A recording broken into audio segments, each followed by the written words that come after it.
உங்க இன்னபிலிட்டிக்கு நான் ஏன் விலை கொடுக்கணும்? உங்களுடைய தோல்விக்கு உங்களுடைய இயலாமைக்கு நான் ஏன் பாதிக்கப்படணும்? நான் ஏன் என்னுடைய பிரதிநிதிகளை இழக்கணும்? அப்ப தப்பு பண்றது நீங்க, தண்டனை அனுபவிக்கிறது நானா?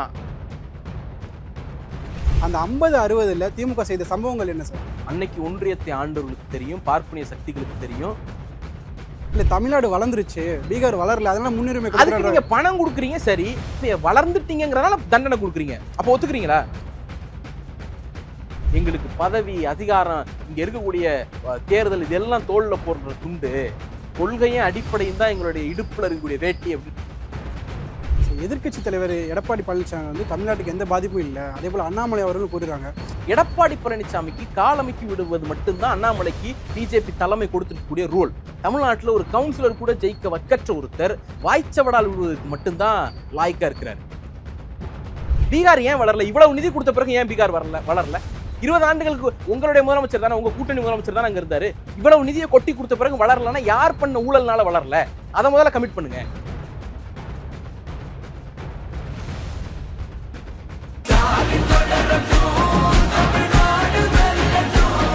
முன்னணி market எக்ஸ்பர்ட்ஸுடன் enrich money investor awareness conclave April 25. டிக்கெட்டை இன்றே புக் செய்யுங்கள். சார் வணக்கம். சார் வணக்கம். தொகுதி மறுவரை ஏன் நீங்க எதுக்குறீங்க சார்? அடிப்படையில் தொகுதி மறுவரையறை அப்படிங்கிறது என்னங்கிறத நம்ம புரிஞ்சுக்கணும்.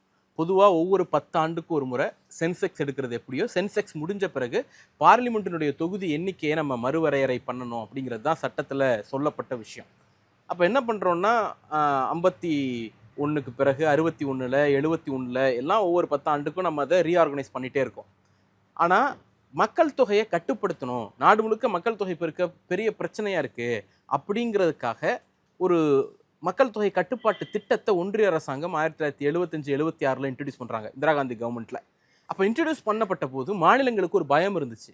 நான் மக்கள் தொகையை குறைச்சிட்டேன்னா மக்கள் தொகை அடிப்படையில் தான் நீங்கள் நிதி கொடுக்குறீங்க, மக்கள் தொகை அடிப்படையில் தான் நீங்கள் தொகுதியை வரையறுக்கிறீங்க, எத்தனை எம்பிங்கிறத தீர்மானிக்கிறீங்க.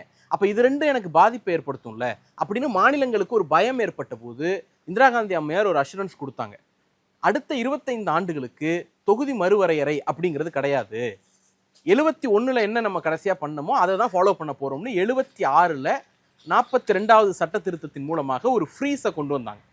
அப்போ 2001 அந்த ஃப்ரீஸ் முடியுது. நம்ம 2001 திருப்பி தொகுதி மறுவரையறை செய்திருக்கணும். அன்னைக்கு பிரதமராக இருந்தவர் வாஜ்பாய் என்ன பண்ணுறாருன்னா, நாடு முழுக்க ஒரு கணக்கெடுத்து பார்க்குறாரு, இந்த மக்கள் தொகை பெருக்கம் எந்த மாதிரி நடந்திருக்கு அப்படின்ட்டு. தென்னிந்திய மாநிலங்களில் மக்கள் தொகை கட்டுப்படுத்தப்பட்டிருக்கிறது, இந்தி பேசக்கூடிய வட இந்திய மாநிலங்களில் மக்கள் தொகை கட்டுப்படுத்தப்படலை.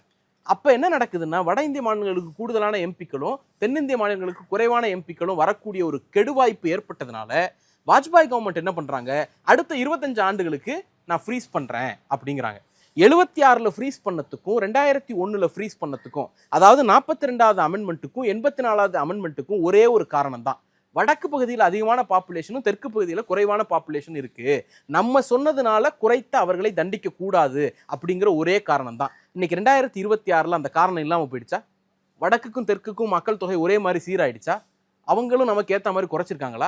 இல்லை, இன்னைக்கும் நாம குறைச்ச அளவுக்கு அவங்க குறைக்கல. இன்னைக்கும் ஒன்றிய அரசாங்கத்தினுடைய பேச்சை கேட்டுட்டு நல்லா பெர்ஃபார்ம் பண்ண நமக்கு தண்டனை கொடுக்குறாங்க. ஒழுங்கா பெர்ஃபார்ம் பண்ணாத ஊபி, மாப்பி, பீகார், ஜார்க்கண்ட் மாதிரியான மாநிலங்களுக்கு ரிவார்டு கொடுக்குறாங்க.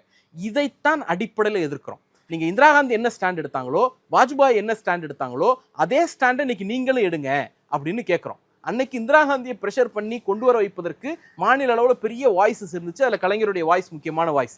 அதே போல் 2001 வாஜ்பாய் அவர்களை ப்ரெஷர் பண்ணி அடுத்த 25 ஆண்டுகளுக்கு நம்ம சீல் பண்ணுவோம், ஃப்ரீஸ் பண்ணுவோம் அப்படிங்கிற முடிவெடுக்க வைக்கிறதுக்கு மாநில அளவில் எல்லா தலைவர்களும் குரல் கொடுத்தாங்க. அதில் ரொம்ப முக்கியமான வாய்ஸ் கலைஞரோட வாய்ஸ். அப்போ 76 சாதிச்ச திமுக 2001 சாதிச்ச திமுக 2026 சாதிக்கும், தமிழ்நாட்டினுடைய உரிமைகளை மீட்டெடுப்போம். 25 வருஷம் தள்ளி போட்டுக்கிட்டே இருக்க முடிவு இல்லையா சார் இது? இல்லை, அப்போ என்னன்னா இந்த முடிவு இல்லையாங்கிறத யாரை நோக்கி நீங்கள் கேட்கணும்? ஒழுங்கா பெர்ஃபார்ம் பண்ண ஸ்டூடெண்ட்டை பார்த்து கேட்பீங்களா, இல்லை பெர்ஃபார்மே பண்ணாதவங்களை பார்த்து கேட்பீங்களா? பெர்ஃபார்ம் பண்ண நாங்கள் ஏன் பாதிக்கப்படணும்? நீங்கள் ஒழுங்கா பெர்ஃபார்ம் பண்ணியிருந்தா எங்களுக்கு ஏன் இந்த பாதிப்பு வரப்போகுது? இதுக்கு முடிவு இல்லையாங்கிற கேள்வியை நீங்கள் உத்தரப்பிரதேசத்தை பார்த்து கேட்கணும், நீங்கள் என்னைக்கு மக்கள் தொகை குறைப்பீங்க? பீகாரை பார்த்து கேட்கணும், நீங்கள் என்னைக்கு மக்கள் தொகையை குறைப்பீங்க? ஜார்க்கண்டையும் மத்திய பிரதேசத்தையும் பார்த்து நீங்கள் கேட்கணும், என்னைக்கு மக்கள் தொகையை சீராக்குவீங்க அப்படிங்கிறத நீங்கள் அன்னைக்கு கேட்டிருந்தீங்கன்னா இந்த பிரச்சனை வந்திருக்காது. அப்போ என்னன்னா, உங்களுடைய இன்னபிலிட்டி இருக்குல்ல, உங்கள் இன்னபிலிட்டிக்கு நான் ஏன் விலை கொடுக்கணும்? உங்களுடைய தோல்விக்கு உங்களுடைய இயலாமைக்கு நான் ஏன் பாதிக்கப்படணும்? நான் ஏன் பழி சுமக்கணும்? நான் ஏன் என்னுடைய பிரதிநிதிகளை இழக்கணும்? அப்ப தப்பு பண்றது நீங்க, தண்டனை அனுபவிக்கிறது நானா? அதுதான் அடிப்படை கேள்வி. தொகுதி மறுவரை பற்றி முதலமைச்சர் ஸ்டாலின் அவர்கள் வந்து கடுமையாக விமர்சிச்சிருந்தாரு மத்திய அரசை பற்றி. அதில் அவர் குறிப்பிடும்போது 50-60 இருந்த திமுக நீங்கள் பார்க்க வேண்டியது இருக்கும் அப்படின்றாங்க. அந்த 50-60 திமுக செய்த சம்பவங்கள் என்ன சார்? 50-60 இருந்த திமுக என்ன பண்ணும் அப்படிங்கிறது வந்து அன்னைக்கு ஒன்றியத்தை ஆண்டவர்களுக்கு தெரியும், பார்ப்பனிய சக்திகளுக்கு தெரியும், டெல்லியில் உட்கார்ந்து கொண்டு தமிழ்நாட்டை தன்னுடைய காலுக்கு கீழே வைக்கணும்னு நினைச்ச அதிகார வர்க்கத்துக்கு தெரியும். ரொம்ப குறிப்பா இந்த நாட்டில் இந்தி மட்டும்தான் எல்லாம் அப்படின்னு தீர்மானிச்சாங்கல்ல, அன்னைக்கு வந்து வெகுண்டெழுந்த ஒரே இயக்கம் திராவிட இயக்கம், ஒரே மாநிலம் தமிழ்நாடு.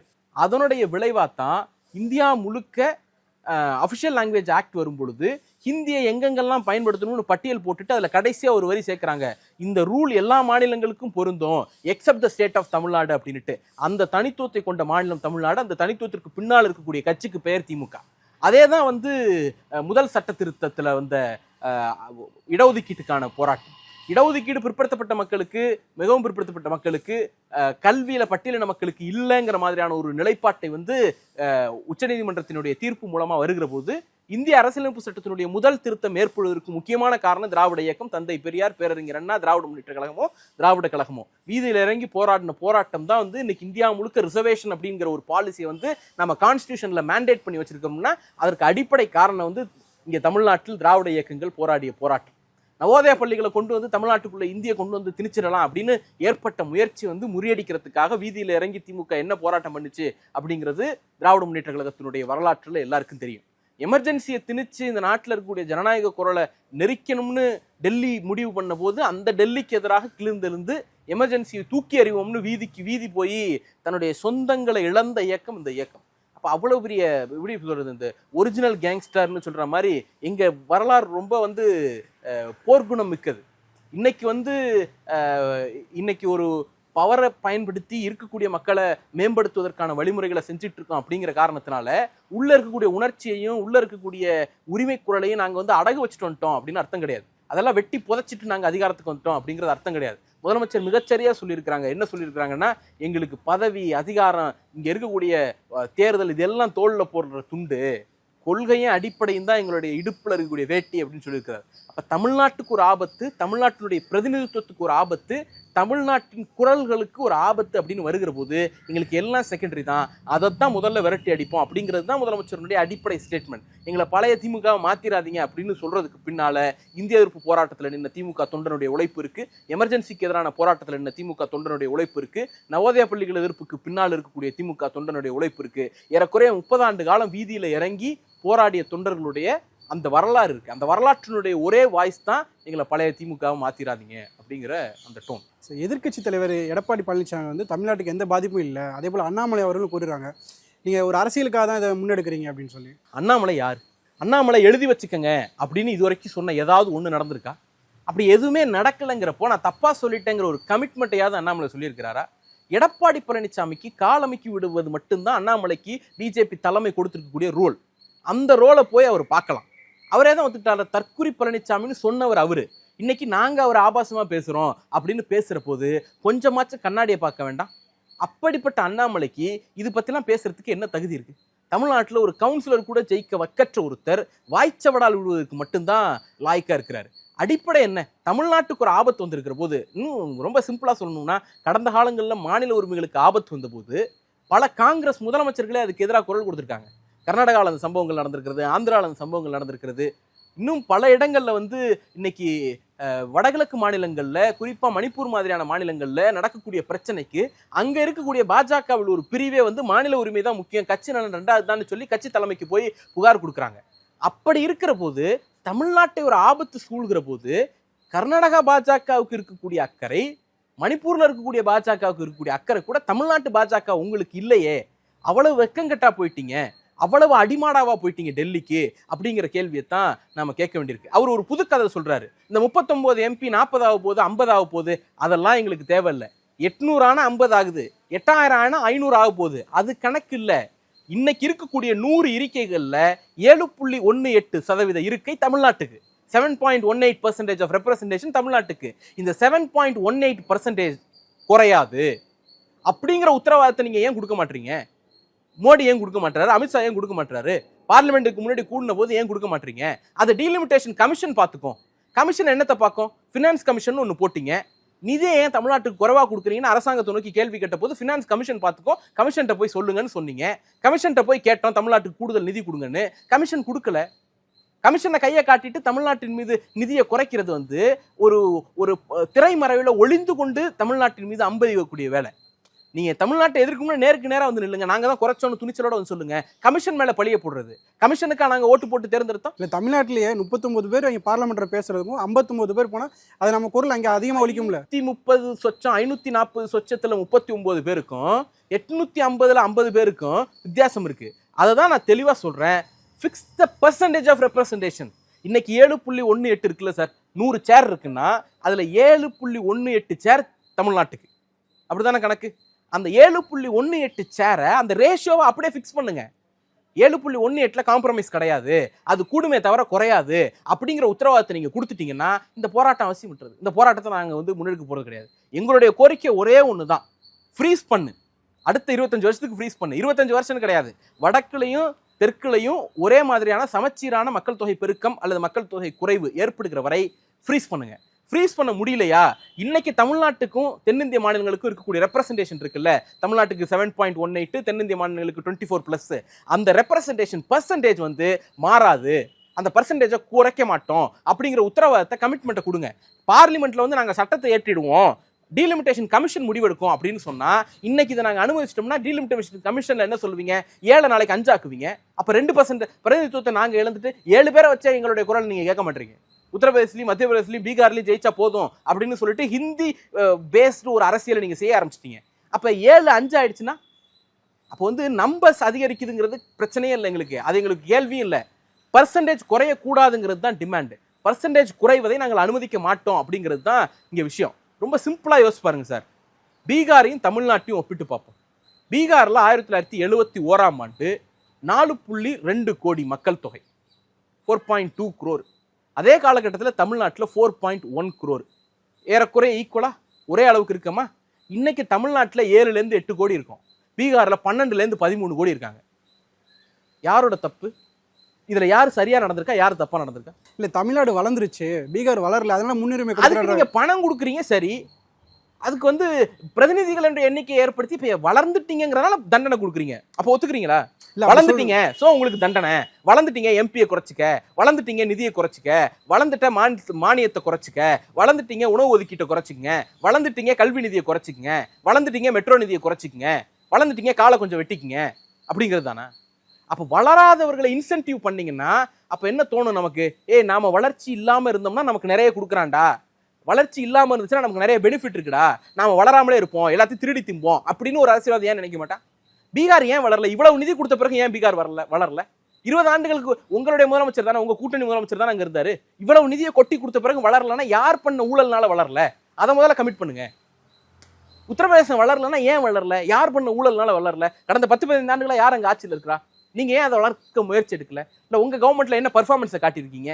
வளரலன்னா வளர்ந்ததுக்கு தண்டனை, வளராததுக்கு ரிவார்டு. எந்த ஊர்ல இந்த மாதிரி நடந்திருக்கு? இந்த அடிப்படையை தான் கேள்வி கேட்கிறோம். நீங்க, நான் பீகாருக்கு இதுக்கு தான் சொல்றேன், 4 கோடியிலிருந்து 13 கோடி ஆயிட்டாங்க, நம்ம 4 கோடியிலேருந்து 7 கோடி ஆயிருக்கோம். அப்போ பெட்டர் பெர்ஃபார்மன்ஸ் நீங்க தண்டிப்பீங்க, ஒஸ்ட் பெர்ஃபார்மன்ஸ் கூப்பிட்டு தட்டி கொடுப்பீங்க. ஒரு சாதாரணமாக நம்ம வீட்டில் கிளாஸ் டீச்சரு ஃபர்ஸ்ட் ரேங்க் எடுத்த ஒரு பையனையும் லாஸ்ட் ரேங்க் எடுத்த ஒரு பையனையும் கூப்பிட்டு வச்சு ஃபர்ஸ்ட் ரேங்க் எடுத்த பையனை 4 வெளுவெடுத்தாருன்னா அந்த ஸ்டூடெண்ட்ஸோடைய ரியாக்ஷன் என்னவா இருக்கும்? படிச்சா அடிக்கிறான், அப்படிதானே ரியாக்ஷன் இருக்கும். அப்போ பெட்டராக பெர்ஃபார்ம் பண்ணால் தண்டனை கொடுக்குறான், பெர்ஃபார்ம் பண்ணாத நாடு எங்கே போகிறது? நாட்டை கொண்டு போய் படுபாதத்தில் தள்ளுறது வேலை. அப்போ என்னன்னா இவங்களுக்கு ஒரு பொலிட்டிக்கல் அஜெண்டா இருக்குது. இந்தி பேசாத மாநிலங்களில் நம்மளை ஏற்றுக்க மாட்டாங்க, தமிழ்நாட்டில் ஏற்றுக்க மாட்டாங்க, கர்நாடகாவில் ஏற்றுக்க மாட்டாங்க, ஆந்திராவில் வேற யாரையாவது சார்ந்து தான் நம்ம வேண்டியிருக்கு, தெலுங்கானா நம்மளை விரட்டி அடிக்கிறாங்க, கேரளாக்குள்ளேயே நுழைய முடியல அப்படிங்கிற அந்த ஹிந்தி பேசாத மாநிலங்கள் நம்மளை விரட்டி அடிக்குதுங்கிறது. அப்போ ஹிந்தி பேசாத மாநிலங்களை பழிவாங்க, அவங்க ஆதரவு இருந்தால் தான் ஆட்சி அமைக்க முடியுங்கிற நிலைமையை மாற்றிடு. ஹிந்தி ஓட்டை மட்டும் வச்சுட்டு நம்மளால ஜெயிச்சிட முடியும் அப்படிங்கிற நிலைமையை ஏற்படுத்திடு. அப்போ என்ன அர்த்தம்னா, இவ்வளவு கொடூரமான நிலைமை உலகம் முழுக்க பல்வேறு மொழிகள் பல்வேறு இன மக்கள் கூடி வாழுகிற நாடுகளில் எல்லாம் ஒரு குறிப்பிட்ட இனத்தின் மீது அவங்களுடைய பிரதிநிதிகளுடைய எண்ணிக்கையை குறைக்கணும்னு முயற்சி பண்ணப்பெல்லாம் அந்த நாடு இதுவரைக்கும் வரலாற்றில் சந்திக்காத கொடுமைகளை சந்திச்சிருக்கு. இன்னைக்கு தமிழ்நாட்டினுடைய பிரதிநிதிகள் எண்ணிக்கை நீங்க குறைக்கிறீங்கன்னா த வாய்ஸ் ஆஃப் தமிழ்ஸ், தமிழ்நாட்டின் குரலினுடைய அளவை குறைக்கிறீங்க. தென்னிந்தியாவினுடைய பிரதிநிதிகள் எண்ணிக்கையை குறைக்கிறீங்கன்னா தென்னிந்திய மக்களின் குரலினுடைய அளவை குறைக்கிறீங்க அப்படின்னு அர்த்தம். இந்த துரோகத்துக்கு துணை போறவரா பழனிசாமி இருக்கார். நீங்க நான் எந்த இடத்துலயாவது திமுக வந்து 33% ரிசர்வேஷன் ஃபார் விமனை கொடுக்க கூடாதுன்னு சொல்லிச்சா? ஒன்றிய அரசாங்கம் போட்ட பஞ்சாயத்து ராஜ் சட்டப்படி தமிழ்நாட்டில் 33% உள்ளாட்சி பிரதிநிதிகள் இடஒதுக்கீட்டை முழுமையா அமல்படுத்தினவர், சட்டம் கொண்டு வந்தவர் முத்தமிழறிஞர் கலைஞர். ஜெயலலிதா காலத்தில் 50% ஆக்கி அதை வந்து 50% ஆக்கிட்டோங்கிற காரணத்தினாலேயே கடைசி வரைக்கும் எந்த விதமான தேர்தலையும் நடத்தாம போனவங்க அந்த அம்மா. அதை முழுமையா அமல்படுத்தியவர் இன்னைக்கு இருக்கக்கூடிய முதலமைச்சர். இப்போ மகளிர் இடஒதுக்கீடு பத்தி எங்களுக்கு நீங்க கிளாஸ் எடுக்க வேண்டாம். 20-25 ஆண்டுகளாக நாடாளுமன்றத்துக்குள்ள அதை பேசிட்டு இருக்கக்கூடிய கட்சி திமுக. அப்ப என்னைக்காவது மகளிர் இடஒதுக்கீட்டுக்காக நாங்க இத்தனை பில்லு கொண்டு வந்திருக்கோம், இத்தனை நோட்டீஸ் கொடுத்துருக்கோம், இத்தனை முறை பாராளுமன்றத்தில் பேசியிருக்கோம், எடப்பாடியால சொல்ல முடியுமா? அதிமுகவால சொல்ல முடியுமா?